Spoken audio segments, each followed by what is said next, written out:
So our next approach is situational approach.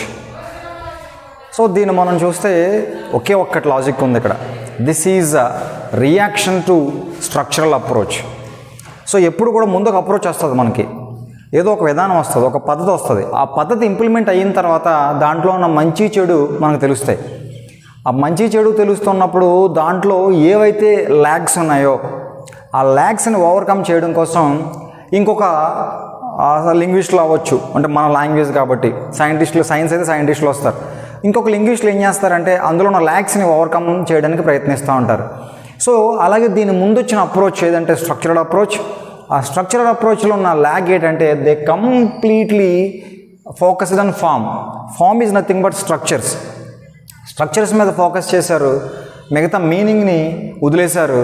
ఆ మీనింగ్ని వదిలేశారు అనుకోవచ్చు, లేదంటే కనుక so less importance to given meaning, less importance is given or meaning is ignored. They completely focused on form. Structures మీద, patterns మీద focus చేశారు. Grammatical items మీద ఒక ప్రత్యేక శ్రద్ధ చూపించారు. అయితే ఇక్కడ మనకు కావాల్సింది ఏంటి? లాంగ్వేజ్కి మీనింగ్ ముఖ్యమని మనం మొదట ఇంట్రడక్టరీ వీడియోల్లో చాప్టర్ 1, 2, 3, 4, 5 వరకు చూస్తే స్కిల్స్లో మీనింగ్ ముఖ్యమనేది మనం చూస్తూ ఉన్నాం. అది ఇక్కడ మనకు దొరకపోయేటప్పటికి తర్వాత రెండోది వచ్చేటప్పటికి ఈ స్ట్రక్చరల్ అప్రోచ్ ప్రాక్టీస్ చేస్తున్నప్పుడు ఆ ప్రాక్టీస్ చేసేవాళ్ళు కొన్ని ట్రబుల్స్ని ఎదురు చూసుకున్నారు. కాబట్టి ఆ ట్రబుల్స్ చూద్దాం. బోధడ్ ప్రాక్టీషనర్స్ ఈ స్ట్రక్చరల్ అప్రోచ్ని ఎవరైతే ఇంప్లిమెంట్ చేస్తున్నారో వాళ్ళు చాలా ఇబ్బందులు ఎదుర్కొన్నారు. ఎలాగంటే ఈ అప్రోచ్ ఫామ్ అవుతున్నప్పుడు లెర్నర్స్ ఏం చేసేవారు అంటే they produced meaningless sentences, either meaningless sentences or the sentences which they do not understand. అసలు వాళ్ళు ఏం ప్రొడ్యూస్ చేస్తున్నారో వాళ్ళకి అర్థం కాని సెంటెన్సులు, లేదంటే కనుక సెంటెన్స్ పర్ఫెక్ట్గా ప్రొడ్యూస్ చేసేసినప్పటికీ మీనింగ్ ఉండకపోవడం. ఫర్ ఎగ్జాంపుల్ చూడండి, సబ్జెక్ట్, వర్బ్, ఆబ్జెక్ట్ ఒక సెంటెన్స్ ప్యాటర్న్ మనం ఇచ్చామనుకుందాం. ఆ సెంటెన్స్ ప్యాటర్న్లో సబ్జెక్ట్, వర్బ్, ఆబ్జెక్ట్లోనే సబ్జెక్ట్ ఏ సబ్జెక్ట్ అయినా పెట్టుకొని, వర్బ్ ఏదైనా పెట్టుకొని, ఆబ్జెక్ట్ ఏదో పెట్టుకుంటే మీనింగ్ లేకుండా ఉండొచ్చు. రామ్ కిల్డ్ రావణాలో అక్కడ ఒక ట్రీ అని రాసుకొని ట్రీ కిల్డ్ అని చెప్పేసి ఇంకొకటి ఏదో పెట్టుకున్నాం అనుకో, అంటే ఇక్కడ మీనింగ్ కుదరనటువంటి సెంటెన్స్లు ప్రొడ్యూస్ అయిపోయాయి. దట్ మీన్స్ లెర్నర్స్ ఏం చేశారంటే produced the sentences either had no meaning or they do not understand. వాళ్ళకి అర్థం కాని వాక్యాలని కానీ, అంటే ఓన్లీ ప్యాటర్న్ బేస్ చేసుకొని వాక్యాలు తయారు చేసేయడమే.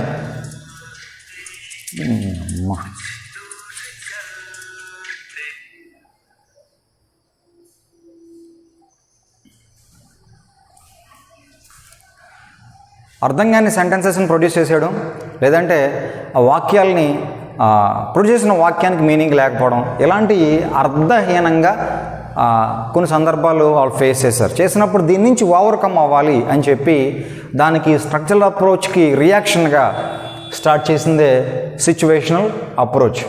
కాబట్టి ఇక్కడ చూసుకున్న meaningless sentences or did not understand, వాళ్ళకి అర్థం కానీ ప్రొడ్యూస్ చేశారు. ఓవర్కమ్ దీన్ని చేయడానికి సిచ్యువేషన్ అప్రోచ్ వచ్చింది.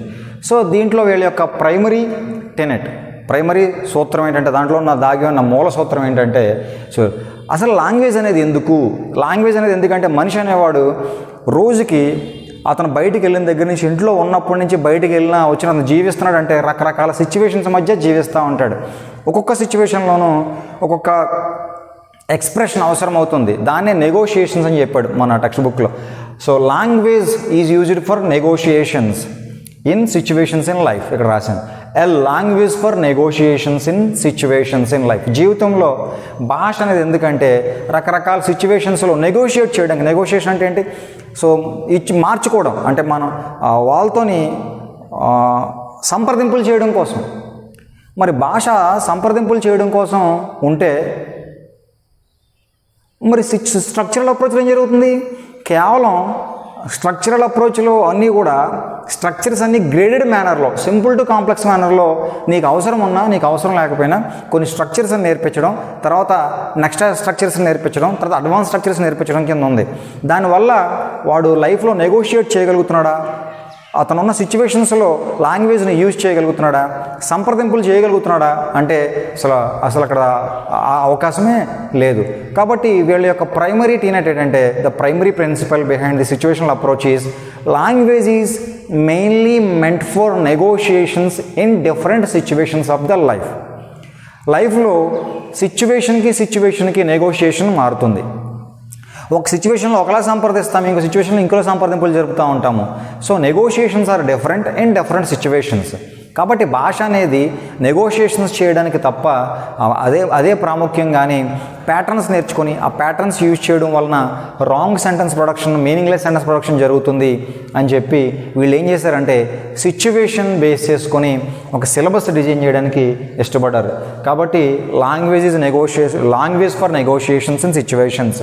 కాబట్టి one situation to other situation demands language negotiations. కాబట్టి ఒక సిచ్యువేషన్లో ఒక రకమైన డిమాండ్ ఉంటుంది లాంగ్వేజ్ది, ఇంకో సిచ్యువేషన్లో ఇంకో రకమైన డిమాండ్ ఉంటుంది.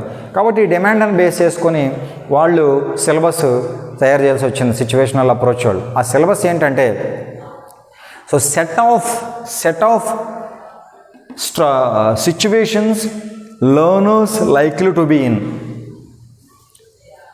ఇంగ్లీష్ లాంగ్వేజ్ నేర్చుకునేవాడు ఎలాంటి సిచ్యువేషన్స్ మధ్య సంచరించే అవకాశం ఉంది అన్న సిచ్యువేషన్స్ని కొన్ని సిచ్యువేషన్స్ తీసుకొని సిలబస్ డిజైన్ చేశారు. మీకు తెలుసు ఇది మన చాలా బుక్స్, ఇప్పుడు స్పోకెన్ ఇంగ్లీష్ బుక్స్ కూడా ఈ సిచ్యువేషన్ బేస్తో అమ్మే చాలా స్పోకెన్ ఇంగ్లీష్ బుక్స్ ఉన్నాయి.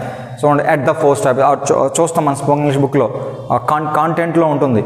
At the post office, at school, with friends, at bank, at hotel, ఇలా ఉంటాయి కదా. అంటే హోటల్ దగ్గర ఎలా మాట్లాడతావు, ఫ్రెండ్స్తో ఎలా మాట్లాడతావు, లేదంటే కనుక స్కూల్లో ఎలా మాట్లాడతావు, టీచర్తో ఎలా మాట్లాడతావు. సో ఈ రకంగా ఒక్కొక్క సిచ్యువేషన్లోనూ నెగోషియేషన్ ఎలా జరుగుతుందో దాన్ని బేస్ చేసుకొని వ్రాయబడినాయి అనమాట. కాబట్టి ఇలా సిలబస్ ఏంటంటే a set of situations are taken and for that negotiations are developed. So ఆ డెవలప్ చేసిన నెగోషియేషన్స్ని మనము ఏం చేస్తామంటే రోల్ ప్లే ఉపయోగించి టెక్నిక్, రోల్ ప్లే ద్వారా వాళ్ళతో ప్రాక్టీస్ మనం చేయిస్తాం. అది కూడా దేంట్లో టార్గెట్ లాంగ్వేజ్లో. Target language means that the language which we want to impart to the students. కాబట్టి ఏ లాంగ్వేజ్ని అయితే మనం పిల్లలకు నేర్పించాలనుకుంటున్నామో ఆ లాంగ్వేజ్ టార్గెట్. ఈ లాంగ్వేజ్లోనే టార్గెట్ లాంగ్వేజ్లోనే అంటే మనకు వచ్చేటప్పటికి ఇంగ్లీష్ లాంగ్వేజ్లోనే రోల్ ప్లే చేయిస్తాం. ఏది ఈ సిచ్యువేషన్స్ని, ఈ నెగోషియేషన్స్ని. The dialogues that were written for a situation, ఒక సిచ్యువేషన్కి రాసిన డైలాగ్స్ని మనం ఏం చేస్తామంటే రోల్ ప్లే చేయిస్తాం ఇన్ పెయిడ్స్. కాబట్టి అప్పుడు ఏమవుతుంది, వాడు దాన్ని రోల్ ప్లేలో ఇన్వాల్వ్ అయ్యి చెప్తూ ఉంటాడు. కాబట్టి ఎక్కడైనా చెప్తూ ఉన్నప్పుడు పక్కన టీచర్ సపోర్ట్ దొరుకుతుంది. Grammatical or vocabulary necessary for correction ఏదైనా అవసరం ఉందంటే, స్ట్రక్చరల్ కరెక్షన్ ఏదైనా అవసరం ఉందంటే, వొకాబులరీ ఏదైనా చేంజ్ చేయాల్సి ఉంటే అక్కడ ఏం చేస్తారంటే necessary correction is available there with the help of teacher. ఈ రకంగా టెక్నిక్ను ఉపయోగించుకొని వాళ్ళు దీన్ని ఇంపార్ట్ చేయడానికి ట్రై చేశారు సిచ్యువేషనల్ అప్రోచ్లో. అయితే వీళ్ళు ఈ సిచ్యువేషన్లో ఉపయోగిస్తున్నప్పుడు వాళ్ళు స్ట్రక్చరల్ అప్రోచ్ మోడల్నే తీసుకున్నారు. Used structural approach. So structural మోడల్నే తీసుకున్నారు. మరి అంతే కదా, ఒక సిచ్యువేషన్ మనం నెగోషియేట్ చేయడానికి ఏదో ఒక స్ట్రక్చర్ అవసరం అవుతుంది. మొత్తం 240 స్ట్రక్చర్స్ ఉన్నాయని తెలుసుకున్నాం ఇంగ్లీష్లో. ఏదో ఒక స్ట్రక్చర్ అవసరం అవుతుంది. ఆ స్ట్రక్చర్ అరౌండ్ సిచ్యువేషన్ని డీల్ చేసారే తప్ప అంతేగాని ఐసోలేషన్లో సెపరేట్గా గ్రామర్ని డీల్ చేయలేదు. అంటే grammar was used but that was used under A situation. అంటే సిచ్యువేషన్లో యూజ్ చేసామంటే అక్కడ ఏముందని అర్థం, మీనింగ్ ఉందని అర్థం. కాబట్టి so grammar used in negotiations but they are not used in isolation. So వీళ్ళు ఉపయోగించుకున్న స్ట్రక్చరల్ మోడలే. గ్రామర్ టీచ్ చేశారు, బట్ టీచ్ చేసిన గ్రామర్ ఎక్కడది అంటే సిచ్యువేషన్లోది.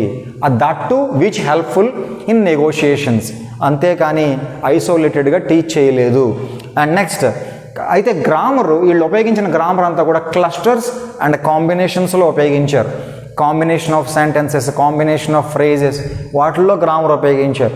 ఎప్పుడైతే when grammar is used in combinations, ఒక విషయం మనం నెగోషియేట్ చేస్తున్నప్పుడు, ఇక్కడ కాంబినేషన్స్లో యూజ్ చేయడం అంటే అర్థం ఏంటంటే ఏదైనా ఒక విషయాన్ని మనం నెగోషియేట్ చేస్తున్నప్పుడు అక్కడ ఒక గ్రామటికల్ స్ట్రక్చరే మనకి అవసరం పడవచ్చు, లేదా 2-3 గ్రామటికల్ స్ట్రక్చర్లు ఆ సిచ్యువేషన్ని కంప్లీట్ చేయడానికి అవసరం పడవచ్చు. అప్పుడు మనం ఏం చేస్తాం, ఆ 2-3 గ్రామటికల్ ఐటమ్స్ని ఆ సిచ్యువేషన్లో ఒక క్లస్టర్గా, ఒక గ్రూప్గా నేర్పిస్తాం కాంబినేషన్లో. అప్పుడు ఏమవుతుంది, ఇండివిజువల్గా గ్రేడెడ్ మేనర్లో lower grammar, middle grammar, higher grammar అని కాకుండా అది హయ్యర్ అయినా, లోయర్ అయినా, మిడిల్ అయినా, బేసిక్ అయినా సిచ్యువేషన్ డిమాండ్ చేస్తే ఆ సిచ్యువేషన్లో హయ్యర్ మిడిల్తో లింక్ అవ్వచ్చు, మిడిల్ అడ్వాన్స్డ్తో లింక్ అవ్వచ్చు.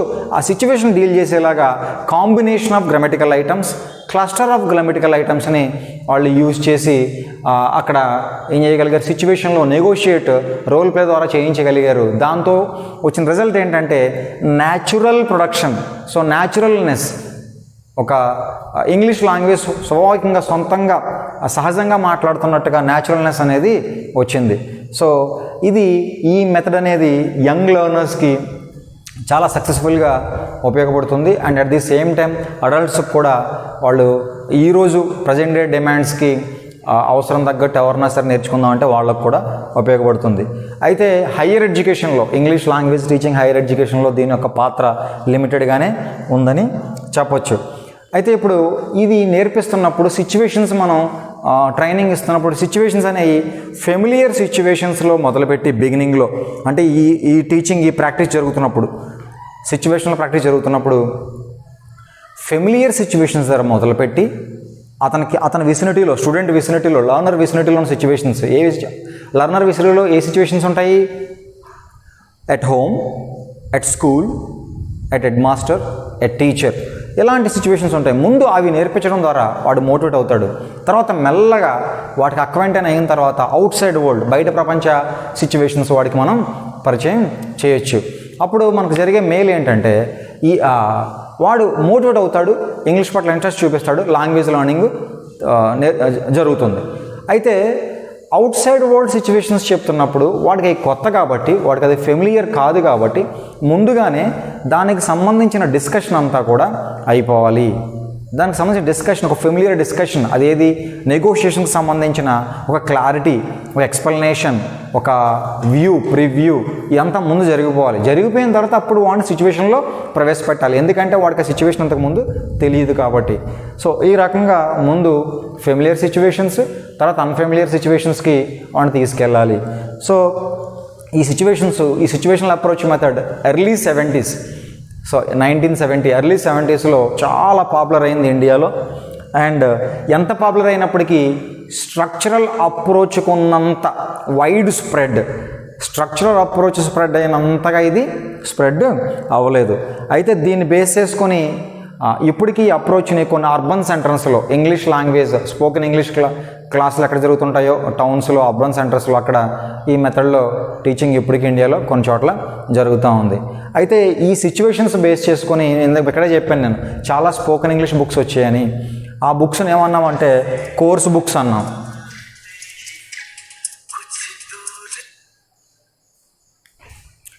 ఆ బుక్స్ని ఏమన్నామంటే కోర్స్ బుక్స్ అన్నాం. ఆ కోర్స్ బుక్స్ చాలా ఉన్నాయి. అందులో ఫేమస్ అయిన బుక్స్ 2 బుక్స్ ఉన్నాయి. ఒకటి Carol J Bridge intensive course, Carol J Bridge intensive course అనే బుక్ ఒకటి. రెండోది Bhaskaran and Horsburgh strengthen your English, Bhaskaran and Horsburgh strengthen your English. ఈ 2 బుక్స్ కూడా బాగా ఫేమస్ అయిన books. And this is about situational approach. Thank you.